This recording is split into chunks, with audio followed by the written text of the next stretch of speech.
សូមថ្វាយបង្គំព្រះថេរានុថេរៈគ្រប់ព្រះអង្គជាទីគោរពសក្ការៈ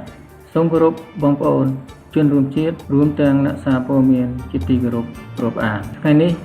ក្នុងឱកាសដ៏មង្គលនៃពិធីបុណ្យកាន់បិណ្ឌនិងភ្ជុំបិណ្ឌដែលជាអត្តសញ្ញាណវប្បធម៌ដ៏វិសេសវិសាល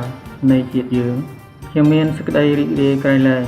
ដែលបានធ្វើសេចក្តីថ្លែងការណ៍នេះថ្វាយប្រគេនព្រះថេរានុថេរៈគ្រប់ព្រះអង្គជូនជនរួមជាតិនិងអ្នកនយោបាយដំបូង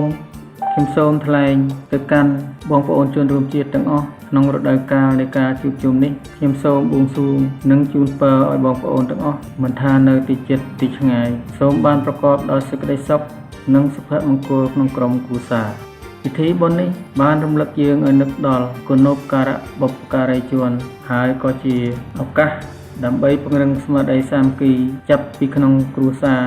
រហូតដល់សហគមន៍ព្រោះគ្រួសារដែលរឹងមាំនឹងនាំឲ្យសហគមន៍រឹងមាំហើយសហគមន៍រឹងមាំគឺជាបេះដូង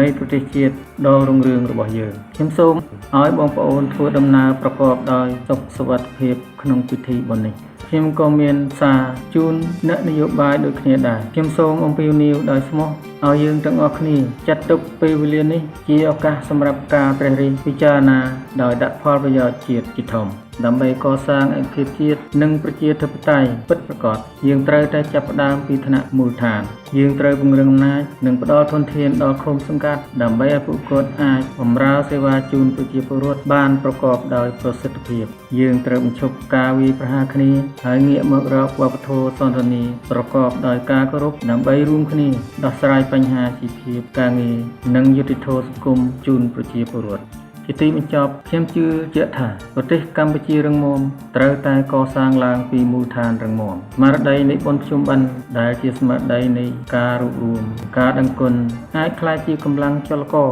ក្នុងការជំរុញឲ្យមានការអភិវឌ្ឍប្រជាធិបតេយ្យនៅមូលដ្ឋានសូមឲ្យយើងទាំងអស់គ្នាដញ្ញាចិត្តរួមគ្នាធ្វើឲ្យស្មារតីនេះក្លាយជាការពិតដើម្បីកសាងអនាគតដ៏ភ្លឺស្វាងសម្រាប់កូនចៅជំនាន់ក្រោយរបស់យើងជាថ្មីម្ដងទៀតខ្ញុំសូមជូនពរឲ្យបងប្អូនជនរួមជាតិទាំងអស់បានប្រកបតែសេចក្តីសុខនិងចម្រើនក្នុងឱកាសពិធីបុណ្យភ្ជុំបិណ្ឌនេះនិងតទៅអនាគតសូមអរគុណ